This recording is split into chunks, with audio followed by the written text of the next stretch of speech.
Hello, everyone. I'm Peggy Yates, faculty at Prince George's Community College in the Humanities Department and the director of our virtual production of the Manic Monologues. May is Mental Health Awareness Month, so we are thrilled to release to the general public our virtual production of the Manic Monologues. I'm joined today by Zach Burton, who is half of the playwright team of the Manic Monologues, along with Elisa Hofmeister.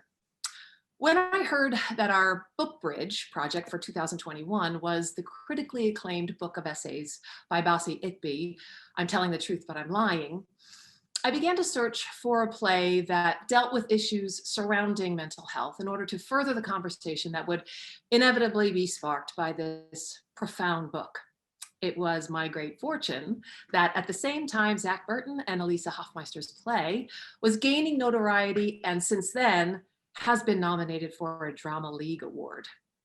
We applied for the rights and Zach generously approved our request, and we set out to audition, cast, and rehearse the play, mostly through Zoom. And like many theater artists throughout the globe, we struggled through many pandemic-related issues, filming in various locations, employing safety measures, using a variety of devices, dealing with sound and lighting issues.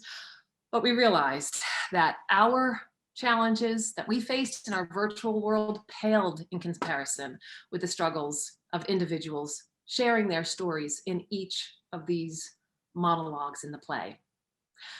The true life stories you'll hear today are told by a variety of people, a diverse company made up of people from our college community, student actors, and people who reached out to us across the country who may have never acted before, but were really interested in helping spread the word, disrupt the stigma, and break the silence surrounding mental health issues.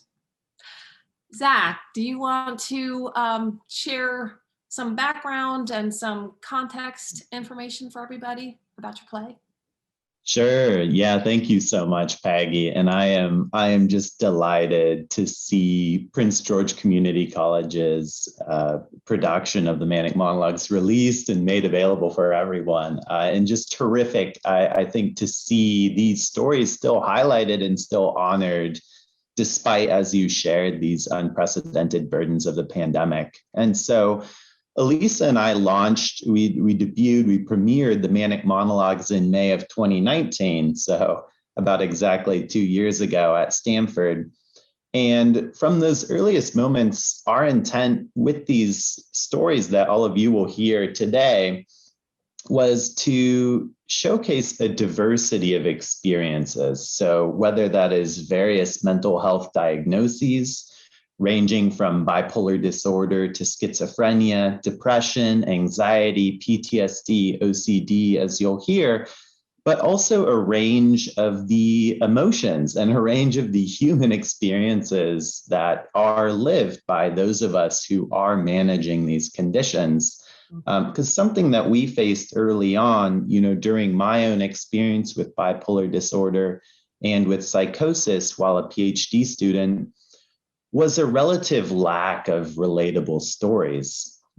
So we were faced with these tragic accounts, that one might sort of be confronted with in turning to the internet or in turning to sort of other sources of information. And we wanted to, honor not only these tragic and difficult experiences, but also to elevate some of these experiences ranging from, joy, these powerful accounts, and even humorous accounts that all of us are living as part of this spectrum of the human experience. And so, as you shared, Peggy, the play, it's been extremely fortunate to see these voices, these stories continue to be elevated, first through live performances at Stanford and at UCLA in California, and in Des Moines.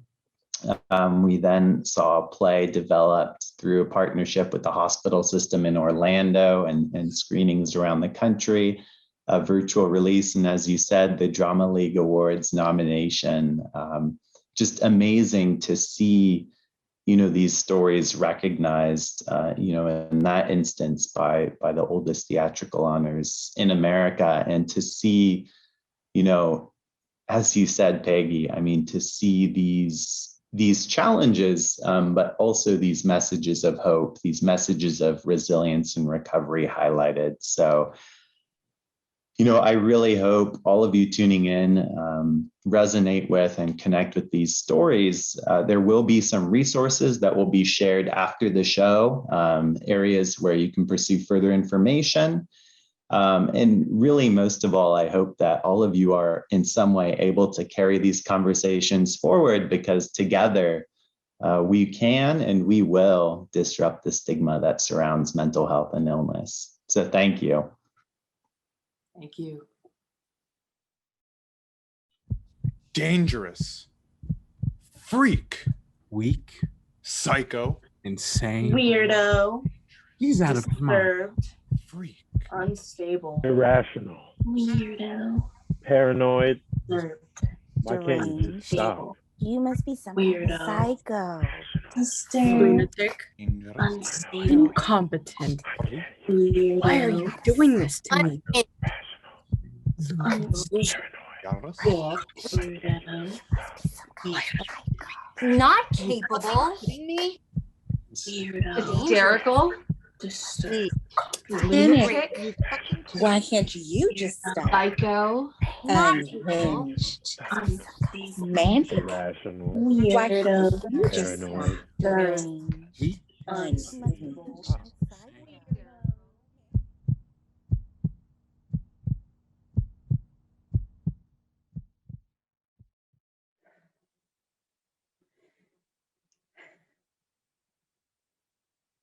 This is scary as hell. Talking to you all, I mean, it's not that I don't have anything to say. That's not my problem. After 22 years of being officially mentally ill, I have plenty to tell. I know what it is to wake up in a hospital with no idea of how I got there. Heartbroken to realize that I was still alive. Furious beyond words with whoever saved my life. I got over it.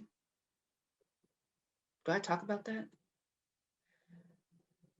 About my shame and gratitude that my loved ones fought like tigers for me when I couldn't fight for myself? Or do I talk about manias? Way back in college, I was the vivacious life of the party, admired, adored, and lusted after by all.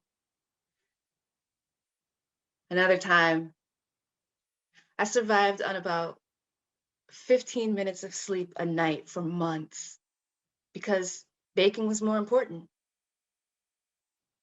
I was hospitalized for that one. Bottomless cookies seemed like a stupid reason to end up in the psych ward, but in hindsight, it was the right place for me to be. Do I talk about that? Or maybe I should talk about the psychosis. I have heard God sending me coded messages through the radio. I've talked to an empty room for hours. While sitting at my desk at work, I have scratched my skin raw, trying to remove the cobwebs from my face. Do I talk about that?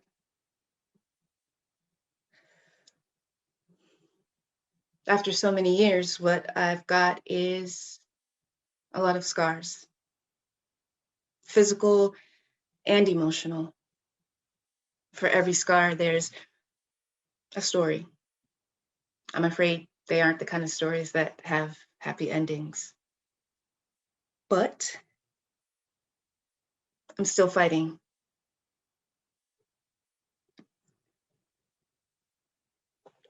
I guess the reason it's hard to know what to say is Well, very few understand what I've been through, and I don't want them to. Anyone who truly understands has lived through far too much pain in gaining that perspective.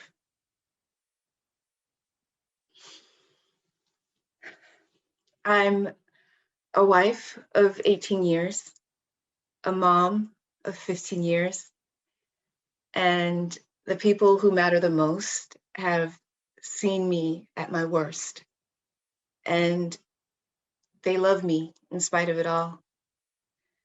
They've given me a reason to keep trying.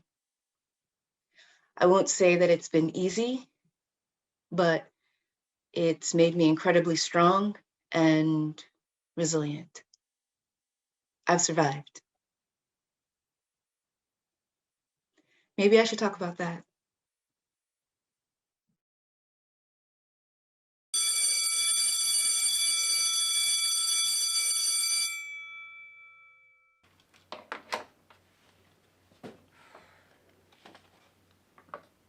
Many folks have had no experience with mental illness. When my friend found out that I have major depression, he asked me if I was sad all the time. No, I said. Major depression is not a mood, it's an actual illness. Like cancer. Deadly. I mean, what would you call not being able to get out of bed for days at a time? Or being in such agonizing physical pain that the doctors don't know what's causing it? Or having only one thing to look forward to that remotely resembles pleasure, be your death. Sad doesn't do it. Now, I know that people mean well, or at the very least, they don't mean any harm, but it is time for everyone to get educated on what it really means to have to live with a mental illness.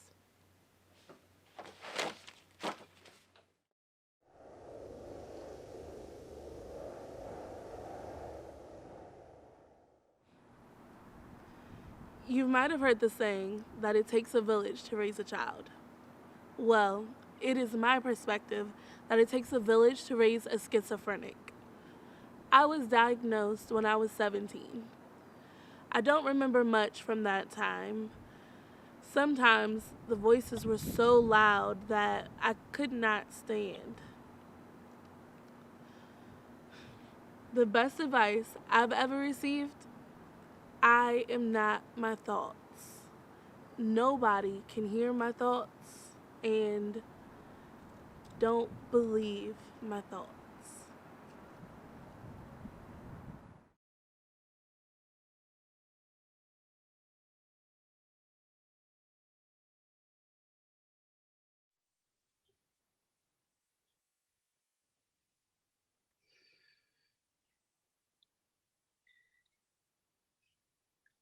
I often hear people say, my friends abandoned me when I was ill. But I did not experience that. Instead, I was the one who abandoned my friends. I was too ill to form a full sentence, even in my own head. Even if I wanted to tell my friends what was happening to me, it would have been impossible. But when I came back to myself, my friends were all there. They were happy to hear from me. That's what being a friend means. I guess another way to say it is, being a friend means everything.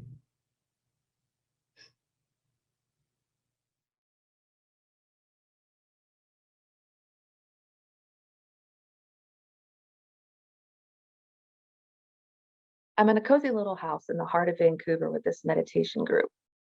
3 consecutive nights of mantras, meditation, and muesli, and a passionate gaggle of the devotees of HWL Punja, also affectionately known as Papaji.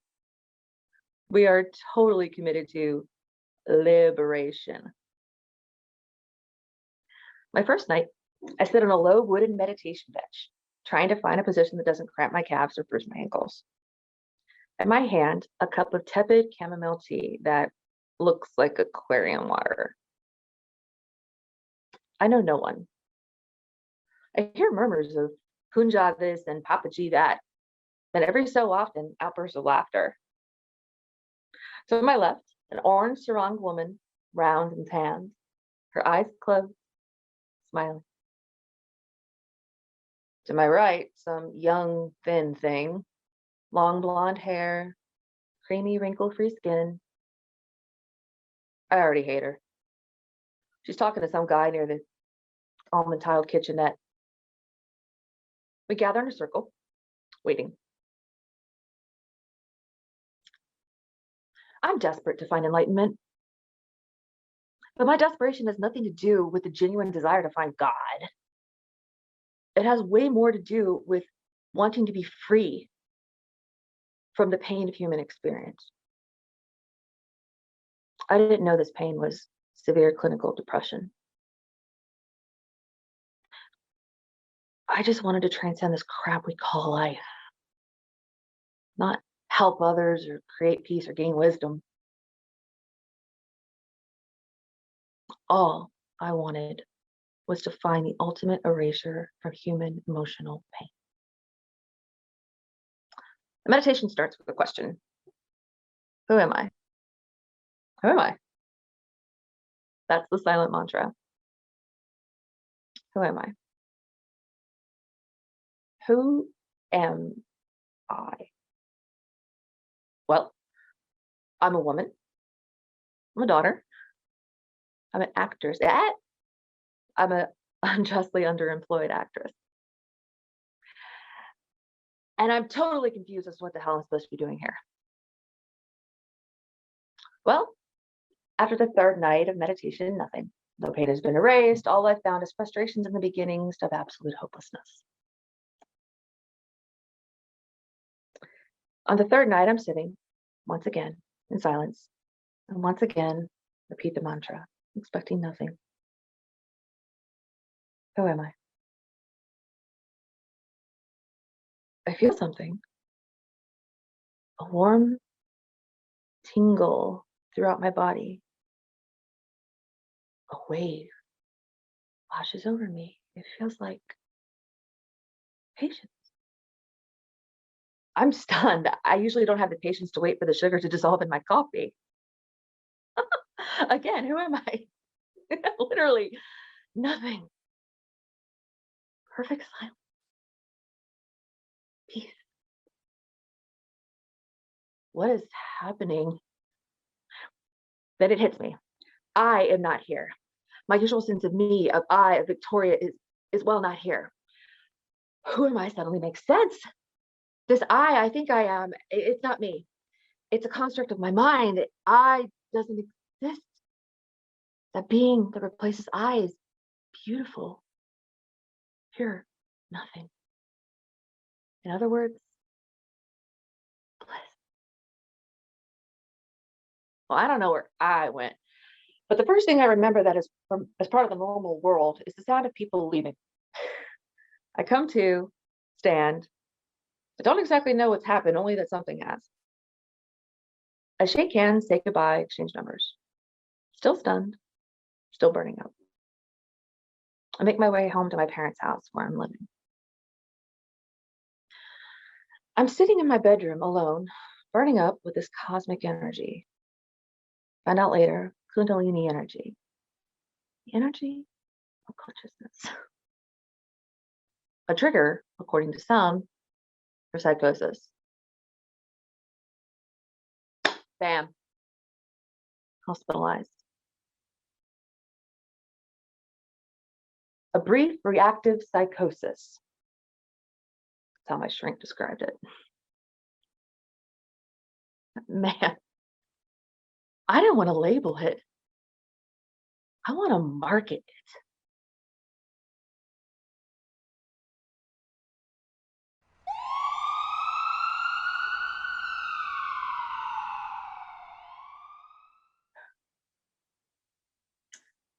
It was a glorious sunny day in early spring. Walking through Golden Gate Park with my friend Janie made me feel calmer than I had in weeks. But then something odd began to happen to the muscles in my face. They became tingly and then became rigid. My tongue started pushing out of my mouth. I couldn't control it. Oh no, what is this? Why are you sticking your tongue out? Janie was asking me. Is it something I said? No, of course not. It wasn't just that my tongue was sticking out. It was actively pushing out as hard as possible, straining my muscles. I can't stop it. Didn't you tell me they gave you some kind of medication yesterday? Yes, they did. I think we need to get you to an ER right away. Neither of us knew where the nearest hospital with an ER was, but Janie pulled out a mini map. We're going to take the bus, okay? I assented by waggling my arms. She grabbed one of them and steered me towards the bus stop. You have your ID with you, right? I think so. As I rummaged around in my bag, I discovered a sheet the doctor had given me about Haldol.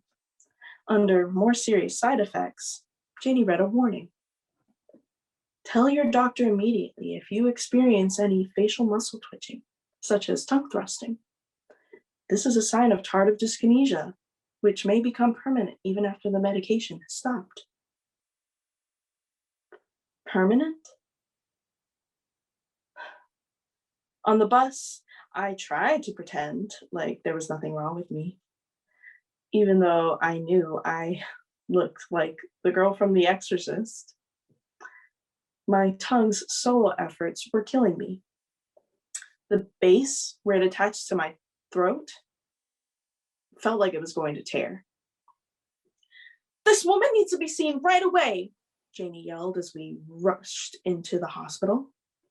This is an emergency. The nurse at the desk refrained from pointing out that we were in the emergency room. She could tell the wrath of a New York native was nothing to be messed with. The doctor who came to see me, I doubted could even legally buy a drink. He had mournful puppy dog eyes and a sympathetic face. So I see you were prescribed Haldol yesterday. You do seem to be experiencing some negative side effects. Yes, I certainly do. There's another medication we can prescribe you that is an antidote to the side effects of Haldol. It's called Cogentin. Then why didn't they prescribe me the fucking antidote when they prescribed me the Haldol in the first place? With my tongue hogging all the space in my mouth, I was unable to say this or anything else. He looked apologetic. I'm sorry, I can only give it to you orally. I stared at him, uncomprehending. As opposed to what? Anally? I'm sorry. That's the only way I can give it to you. Those are the rules for outpatients. It'll take a little longer that way, but you'll just have to stick it out. Stick it out? Like my tongue, you mean? Getting the pill past my still thrusting organ wasn't easy, but I was highly motivated. Just relax while you wait for it to take effect, said young Dr. Hauser. It will take a while. How am I supposed to relax? Bring me some cucumbers to put on my eyes at least. Shit! Just my luck. Now that I couldn't talk, I was coming up with all these killer lines.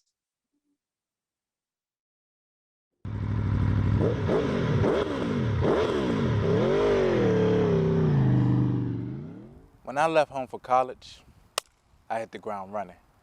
Freshman year, I was going to all the parties, making friends, hitting up girls, taking a little of this and a little of that. It was like I was being followed by hell on wheels. Hey, I like the way that sounds. Hell on wheels. Now, for all you history nerds out there, the term dates back to the 1860s. It referred to wagon convoys offering alcohol, gambling, and prostitution to railway laborers as they constructed the Transcontinental Railroad. I learned about it right away in college. It became a tagline of sorts. And initially, my own hell on wheels didn't feel like hell at all. I quickly familiarized myself with the campus-wide culture of binge drinking and recreational drug use. I rationalized my growing reputation as a partygoer with a work hard, play hard motto. Everybody was doing it. But then things escalated. One night I threw a chair through a window. Another night I bolted into the woods, crouched among the poison oak and rotten leaves, and hid from my friends until morning. I was terrified of them. Thought they was out to get me. In those days, it was a whole lot easier to say I was belligerent because of the whiskey, paranoid for some bad shrooms, than to admit that I was starting to hear voices. One bad trip, and it caught up to me. I got diagnosed with schizoaffective disorder and OCD. And it was so obvious that the harmless fun that I've been chasing was just desperate escapism.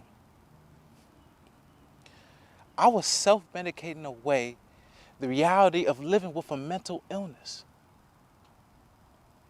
I took a lot of losses those first years. Lost a lot of friends. But you know how I pulled myself out? Acceptance. Today, I'm 10 years sober. Sure, I'm still a little rock and roll, but no more hell on wheels for me. More like heaven on wheels.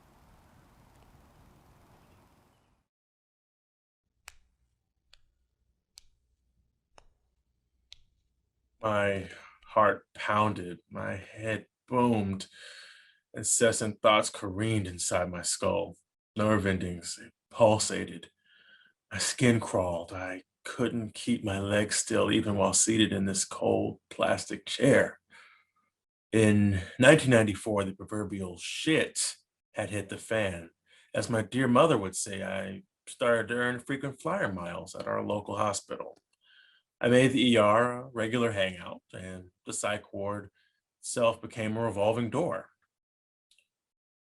Waking up before the sun, I would start my pacing up one side of the ward and down the other, stopping briefly at each end to look out the fifth floor window at a world I knew I no longer had access to. Up and down, back and forth. I didn't eat, or when I did, it was a handful of chips on the way down the hall, a swig of juice on the way back up. Weight slawed off me, and the soles of my feet became a bulbous, bloody mess. Nobody could stop me. The nurses tried to get me to sit for 20 minutes with my feet in a foot bath, but I didn't. I couldn't. Sitting for that long was more excruciating than the pain from the blisters. I wriggled free. I wrenched my tired body up and began the stalking, back and forth, once again. Every day I would walk until the sleep meds kicked in at bedtime, and I'd rest fitfully for a few hours, and then it would start all over again. As my pacing increased, so too did my cocktail of meds, but to no avail. My feet were nearly worn to the bone, and I made some feeble attempts at suicide. So I was locked up, locked in, tied up, and tied down. Even still, my legs thrashed in their restraints. Nothing was working, So they shipped me off to the most secured ward of the most secured psychiatric facility, Riverview. Some therapy cut me off all my meds cold turkey, which threw me into a complete psychosis. Then came the new drugs. The docs wanted to build their own cocktail. And as they did, I paced. Instead of up and down the halls, I walked in squares, following the cracks between the linoleum tiles. I guess for me, this would have to be progress.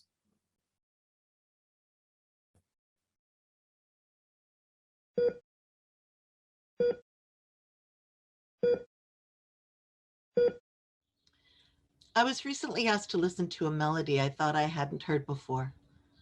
At the first few notes, warm, wet tears rolled down my cheeks, and I was back there, back in the trauma disorders unit, a place where I had experienced so much pain and felt the pain of other women too. See, we were all attempting to deal with the hell of childhood sexual abuse. We were all trying to carry on with our adult lives. I thought of one particular woman, one particular lost one, a young woman of Pakistani descent with whom I had shared silly jokes and walked the hospital grounds under the warm July sun. Laughter and sunshine one day, gone the next. After 9 months of inpatient treatment, a day before her discharge, she was found hanging from a shower stall. The note said she could not return to her family, that she had dishonored and shamed both them and herself with her weakness. This, she said, is what her father said to her the day before. 9 months of healing could not diminish the power of stigma, the power of ignorance in the mind of a father for whom mental illness was a character flaw, could not alter that young 19-year-old woman's opinion of herself as a bad daughter, as someone to be ashamed of. Stigma and ignorance kill. And yet she is not alone. There are too many lost ones for whom this stigma is more fatal than the illness itself.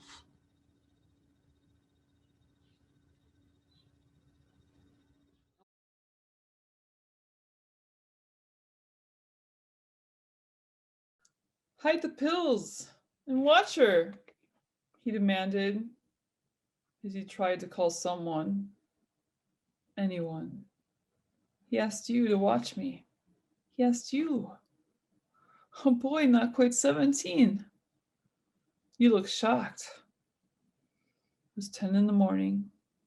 Your rumpled hair and checkered pajamas didn't fit the horror scene you'd stumbled into. You knew I was bad,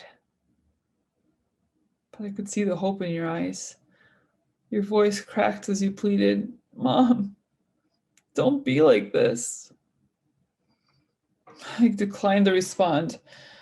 Frigid, my eyes followed your every step as you clumsily tucked my sleeping pills into the kitchen cupboard. Your mind was only starting to catch up to reality. Maybe now you recognize that this wasn't just a dream. Meanwhile, I was waiting for my moment. You were left in charge of a woman, not much of a mother, who was determined to die. Like the lost puppy you were, you wandered down the hall to listen to Dad shouting on the phone, arguing with whoever was unfortunate enough to be on the other end.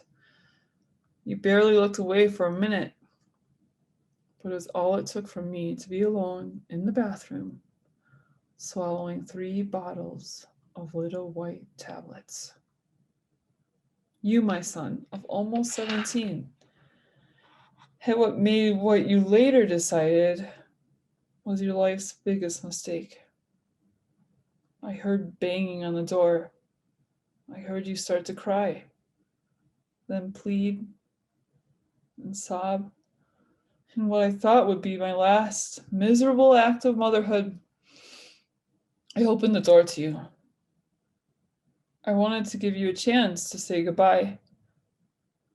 As you tumbled in, I laid myself back on the tile floor, whispering, "I'm sorry," praying that God would take me away quickly. I thought you would be better off without me. I don't remember much from there. Sirens wailing, neighbors watching, Dad screaming, and you. I fell unconscious to the sound of your cries, begging me to hold on. The memory of your face is the last thing I see each night as I struggle to fall asleep. The pain I imagine you felt that morning in my most loyal companion, etched so deeply in my cells that with every move I make, my body weeps for you. It's been over 4 years since that day. 52 months, if you're counting. Are you counting? Ever since I tried to leave you, my darling boy, you've tried to convince yourself that you didn't want me anyways. In all that time, I hadn't heard you say you love me until last week. You forgot yourself and blurted the words out as you left for school. A look of fear flashed across your face. Sometimes at night, when I drive past the river, I see the lamps that shine down onto the water in the case of jumpers. I wonder if you've ever noticed them too. Do they make you think of me? What reminds you of your mother? The sweet smell of vanilla? A warm kiss on your forehead? Or is it instead the late night sound of a woman crying? The stale smell of a cold hospital? The sight of kitchen knives like the ones I hoarded? I often wonder if that sort of mother I wanted to be, rather than the one I really was, will be counted in my favor. There aren't enough priests and enough confessionals to redeem me. They say God forgives all. But when I look at my reflection in your steely eyes, I know they're lying.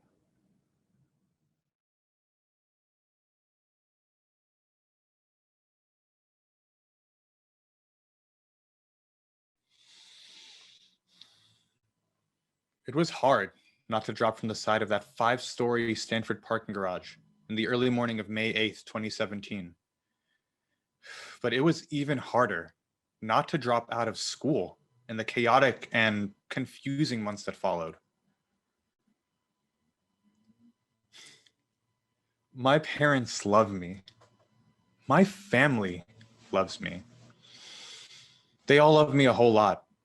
And in fact, it was my mom's voice that truly, most certainly saved my life. I called her at 4 a.m. from the ledge of that garage, desperate for help and in a deep psychosis. My mom talked me out of it and saved me from dropping. So a few weeks later, while I was still very much on the most debilitating roller coaster of emotions and self-doubt that I had ever experienced, what was I supposed to do when my dad called me on the phone and begged me to come home? Our voices caught, tears clear, even across the phone and across the ocean that separated us. My dad pleaded with me to consider leaving stressful Stanford for the sake of my health. I'll take care of you here, he insisted. So yeah, it was much harder not to drop the second time. And that was just the beginning. The residence deans, they too asked me, are you sure you don't want to leave? Just for a quarter or two, just until you're better. How could they know that what was destroyed was not my will to live, but instead my confidence in myself? You know, throughout those months, I constantly thought, maybe they're right. I should just drop out. I should probably leave. I should definitely not be in a PhD program at Stanford University. But even scarier was the deep-seated anxiety that set in, telling me I'll never be brilliant. I'll never even be moderately capable. My mania is gone, and my mania was surely what allowed me to eke my way into such a great school. I wouldn't have done all those amazing things that got me here if I wasn't manic the whole time. And I'll never be great again because I'll never be manic again. How would I ever recover from this profound crisis of confidence? Well, I went off my meds and almost immediately I wanted to drop again, drop from that ledge. But this time I was psychotic and I was scared. I knew now, wow, this is really me. I need these meds because I'm crazy.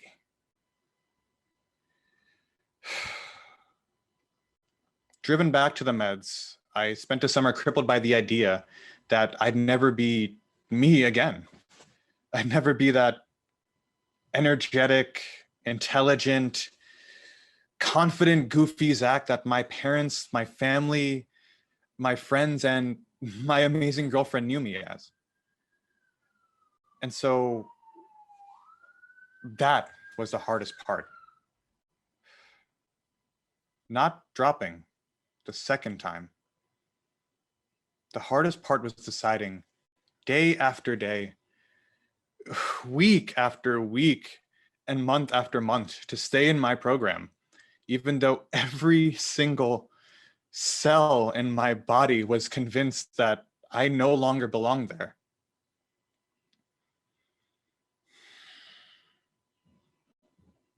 But I'm still here. And next month, I'm going to receive my PhD in geology. I'm going to be Dr. Zach. So maybe if I am on olanzapine and lithium and chemicals to stabilize my mood and bring down my highs, maybe I'm still me. And maybe it's a good thing that I didn't drop.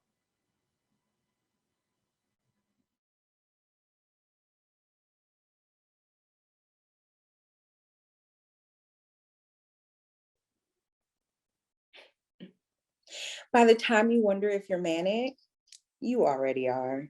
At least that's what my husband told me when I called him from the airport before departing and posed the question. For kicks, I check off symptoms on the Goldberg Mania questionnaire, hoping I don't meet the highest score. Loss of interest in eating and sleeping, definitely. High levels of sociability, well, not necessarily. Risky behavior, not that I can recall. Hypersexuality, surely not. Charming, fun, spirited. That was the feedback that I kept getting on my trip to LA. My connection to other people intensified. My need for them became voracious. I wanted to inhale every person I was with. Nothing was more important than getting to know each and every person better. Their lives were amazing. You have to write that down. People will want to read about it. I kept telling random people that share their stories with me. Nah, I wouldn't know how to write it. I could write it for you. There was that party that I threw in my hotel on Friday. Was that not normal? I had simply invited a vast quantity of friends, friends of friends, acquaintances, and strangers to my room. Of course, I was sure to include hundreds of my Facebook friends from around the world. Okay, so definitely elevated sociability, but my behaviors were tame. Well, mostly, except for in preparation to the impromptu bash. I had just received a medical marijuana card earlier that day, and I'd stopped by a local dispensary to round things out. A lovely aroma greeted me as I walked in. I'm planning a party. Can you help? Yes. I'll pretend I didn't hear that. This is for personal use only, not for parties. I got some pre-rolled spliffs that could only be described as party size.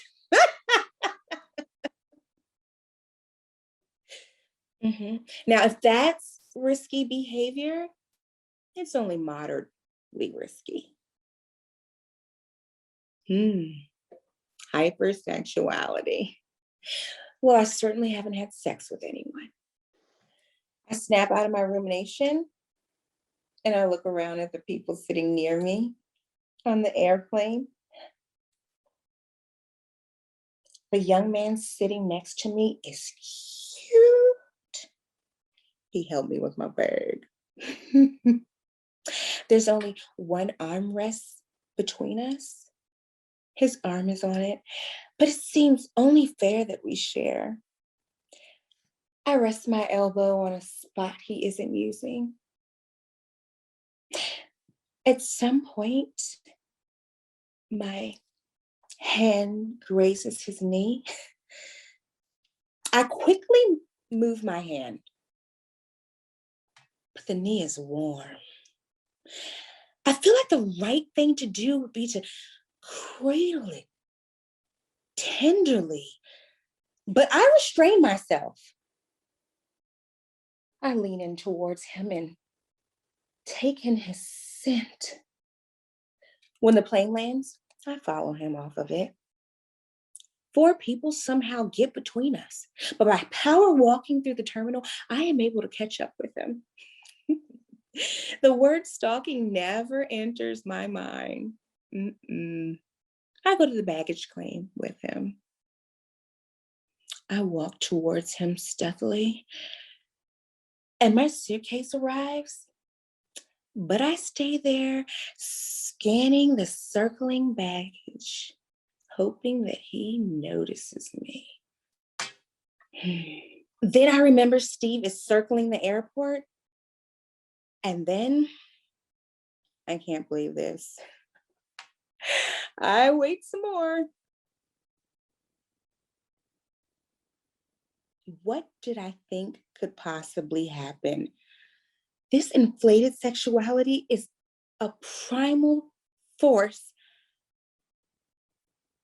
I finally wrenched myself away to go meet my husband. By the skin of my teeth, I've managed to honor my marriage vows. The only thing I scored with was the Goldberg Mania questionnaire. Moderately to severely manic.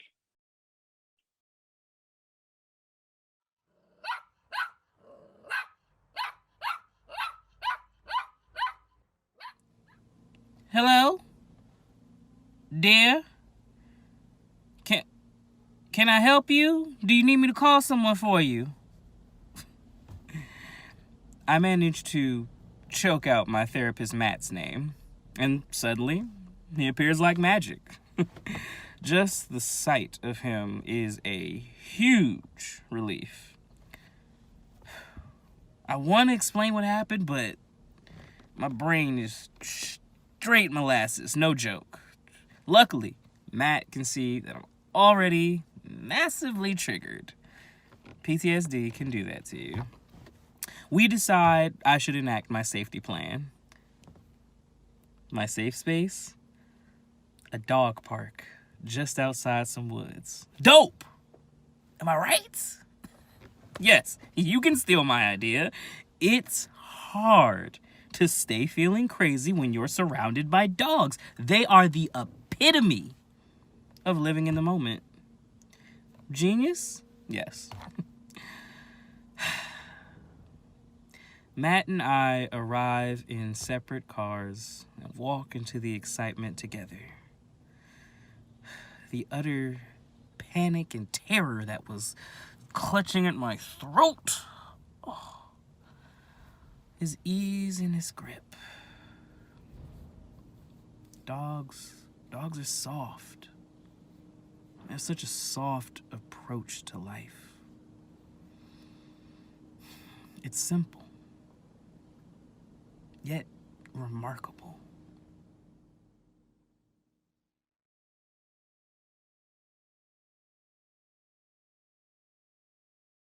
The first day of medical school, I remember walking into a semicircular auditorium and thinking, this is it. I'm a medical student. We're all medical students. I'm going to be a doctor. We're all going to be doctors. But what I didn't realize was that the influx of first years in September meant fresh meat for everyone else on campus. Within a day or two, any number of hometown honeys were jettisoned as people within the classes paired up and mated like bunnies. Some of them holding hands in class, and if you sat between them, sometimes even holding hands across your lap. We were going to be doctors, but we were young and we had hormones. And since we were all going to be doctors, anyone we chose was going to be a fine and worthy choice, right?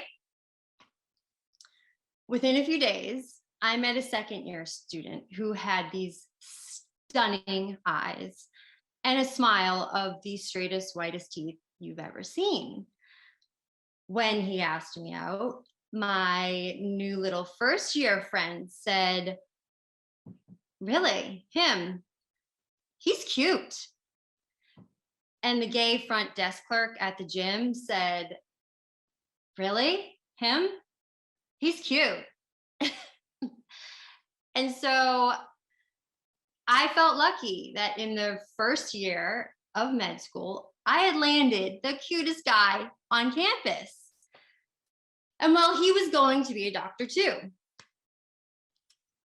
Our first date was nothing less than the best first date in history of the known universe. He liked musicals. I liked musicals. He liked British rock. I liked British rock.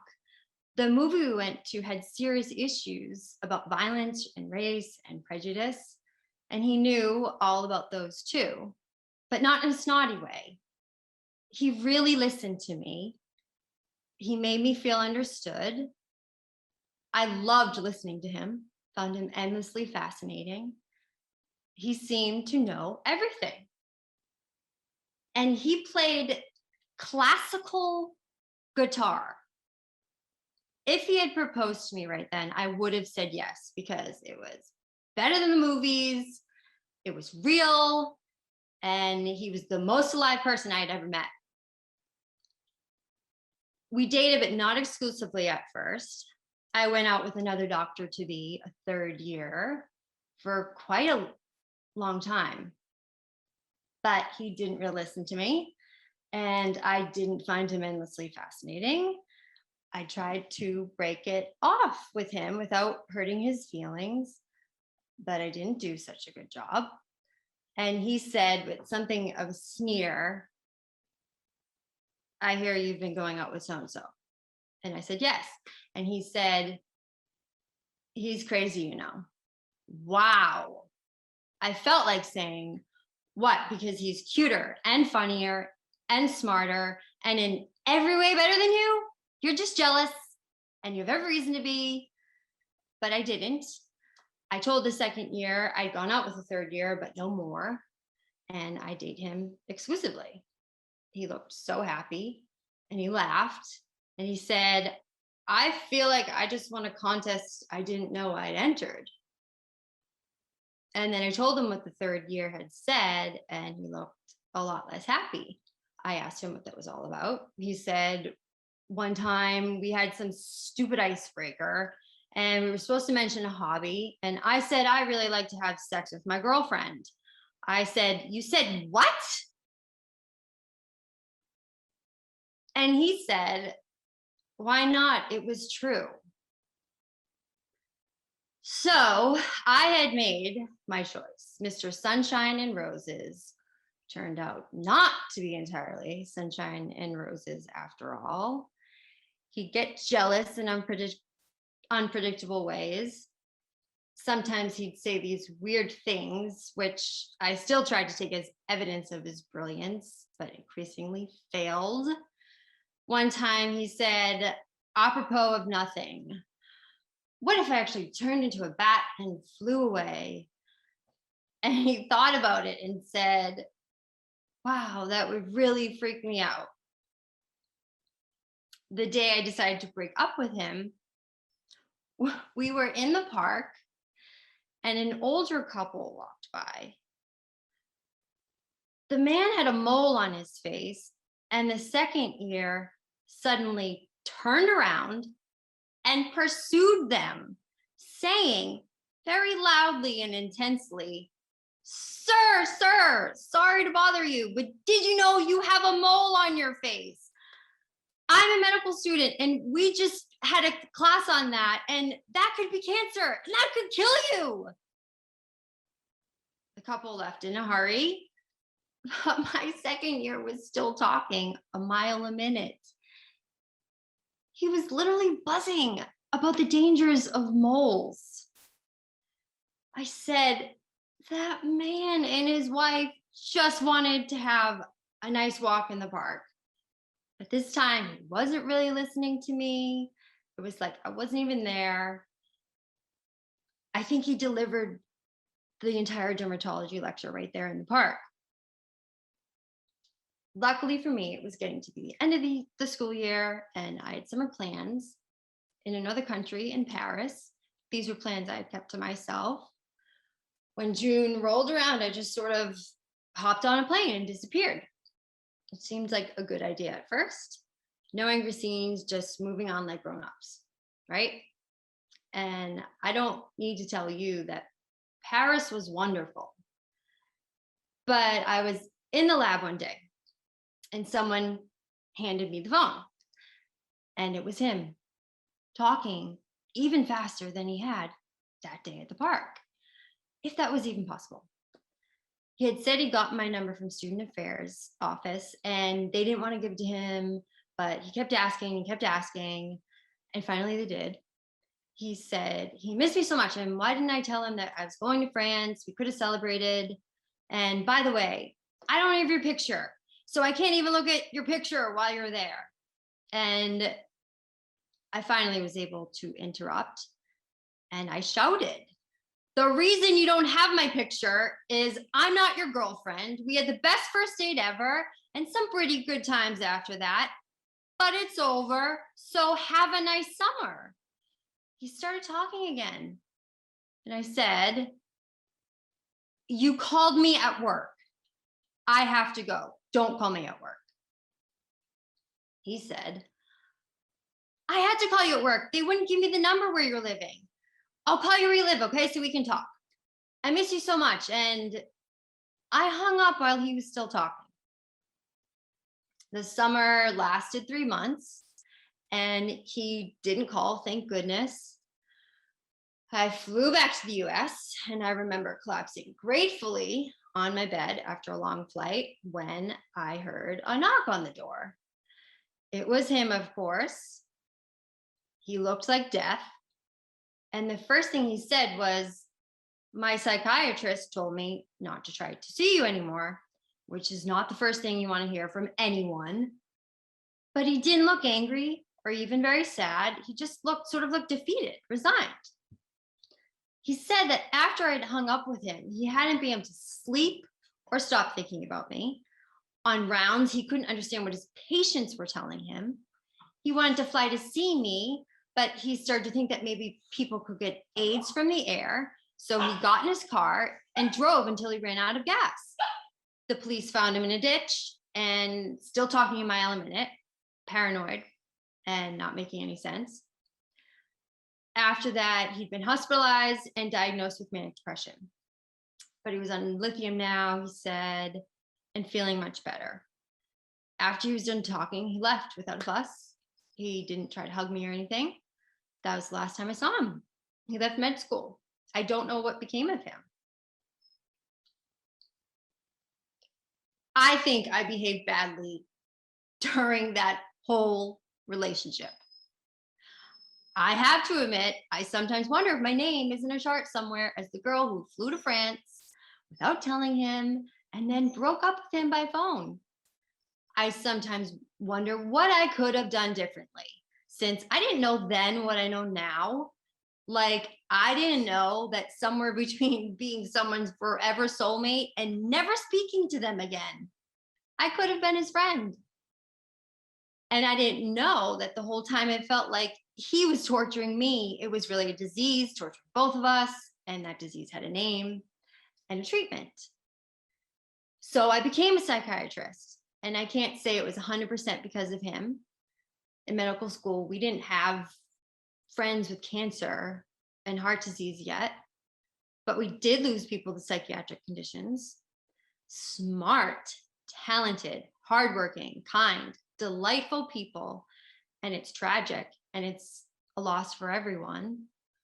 But my second year, my rude and charming, handsome, crazy medical student was at least a factor in my choosing psychiatry. My first patient on locked inpatient unit was a 76-year-old woman who picked up a chair and threw it at the nurses. She chartered a Learjet to Vegas and was tracked by her husband through her credit card bills, which were considerable. And when he found her, she was dancing on tabletops, which is kind of what Las Vegas is all about. Except that she said she was dancing with General Douglas MacArthur, who was by that time, dead. Within minutes, she could turn from an absolute fury to a very nice woman I could play Scrabble and Monopoly with. She warned me that she always went after lithium because sanity was boring and being manic was much more fun. She said, I think my husband likes me better when I'm manic. And this was true. He admitted that. She was the most alive woman I'd ever met. And I realized if my second year had had just a fewer moody episodes, or had hidden them better, I might have had several very attractive children with him. Maybe would be asking the highway patrol if they'd seen him, or might be tracking him through his credit cards, receipts to Vegas.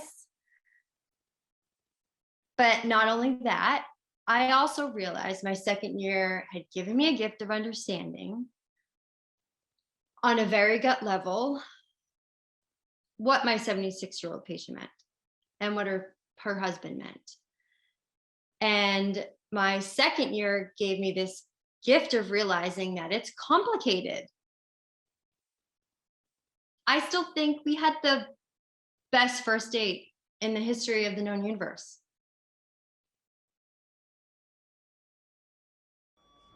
Code blue. Code blue. Code blue. Stress. They always tell me about fucking stress. Like it's something wrong with me. Like I haven't figured out self-care. Like somehow this biochemical imbalance clutching my brain is just some sort of personal shortcoming. So, I stayed away from school counseling services. I holed up in my room and I binge watched Netflix. I never watch Netflix. But I was self-regulating, self-medicating, self-hating. Because the institution that's supposed to help me told me I'm just too damn broken. I'm gonna call the cops. No, somebody's gonna call the cops on me. No, what if they come here? What if they see me? What if they see me like this? I know what happens.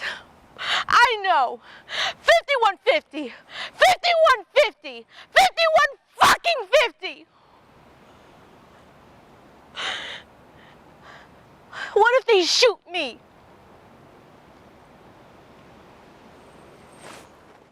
So, I latch onto Netflix faces more than I could ever latch onto the students here. I'm 3,000 miles from home, and they've all known each other since high school. And here I am, mental and queer, and trying not to break things. I'm not eating. I can't tell time anymore. And they tell me signs about fucking stress. Are you stressed? No, you cunt! I'm angry! And my brain's betrayed me!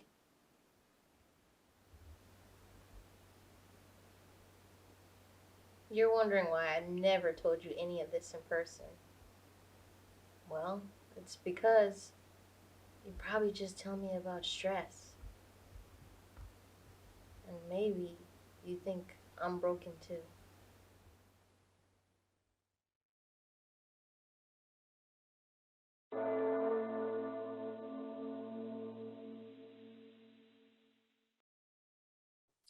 In Catholicism, we call OCD scrupulosity. My priest told me to work harder at distinguishing between the mortal and venial sins. God's grace is not so easily dislodged, he said. Still, I think of St. Ignatius of Loyola, who had surely gotten into heaven by virtue of his scrupulosity. And most days I wonder what it would be like to join a monastery and have complete freedom to repeat and rehearse over and over again until I got it right. Now, as a teenager, I was a compulsive hand washer. Funny, right? A total cliche of OCD, but it crippled me. I had turned my fear of God into a fear of germs. God would be watching. And if I touched a railing that was contaminated with the disease and was too careless to wash my hands before visiting my ailing grandmother, if she died, he would know that her death was at my hand. Or if after masturbating, there was semen in my palm, which had transferred to a door handle, and down the line, somehow, someone got pregnant. Perhaps the most difficult part of being obsessive compulsive is being acutely aware of the absurdity of my fears, yet being incapable of dismissing them. I washed my hands over and over until I got yelled at for using all the soap, and until my hands were cracked and bleeding. Over time, these concerns have morphed into an obsession with moral purity. These anxieties are much harder to talk about. They're often accompanied by depression, and the weight just pins me to my bed for days at a time. Church helps, but it has just become my new version of hand washing. I knew that calling my priest and inquiring about seminary school wasn't actually about my Catholic faith. It was about temporarily relieving my pain. Future consequences be damned.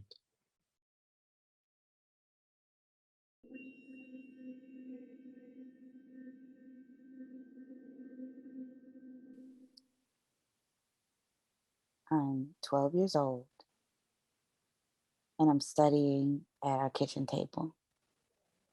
Mom is in the other room reading a book. My dog is asleep next to my feet. It's a peaceful night, but I feel uncomfortable, very uncomfortable. The silence is deafening. A lady in white, floating. But her face isn't defined, it's a silhouette. She's in a long white gown. Who is that? My heart is pounding and I'm sweating. Forehead wet, big sweat trickling down my neck. I want to scream, but I can't. As if this lady has control over me. She glides over. She's standing right beside me now. She moves closer, and I mean really close. Mom doesn't even look up, doesn't even notice that someone is here. My dog stays fast asleep. Is she a spirit? The lady in white starts whispering. Shh. Shh. I can't hear what she's trying to tell me. Again. Shh. Shh.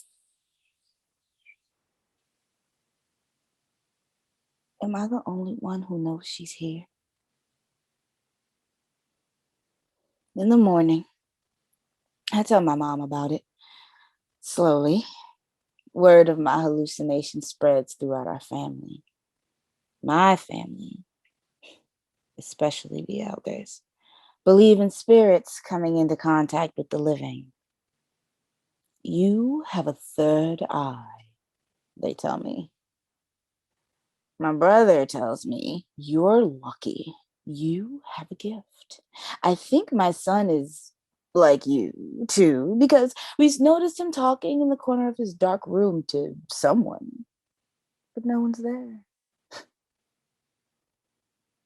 My mom explains, you're not the only one who has seen it. Your aunties and grandmama, they did too. It's an odd thing to be 12 and frightened you might have lost your mind, and then to have your family not only believe you, but congratulate you for having special sight. These days, I think of my experiences as hallucinations, but the belief in spirits was very hard to shake. I think the only reason I believe in my diagnosis was because the alternative, to have an ability to communicate with another world, was even scarier.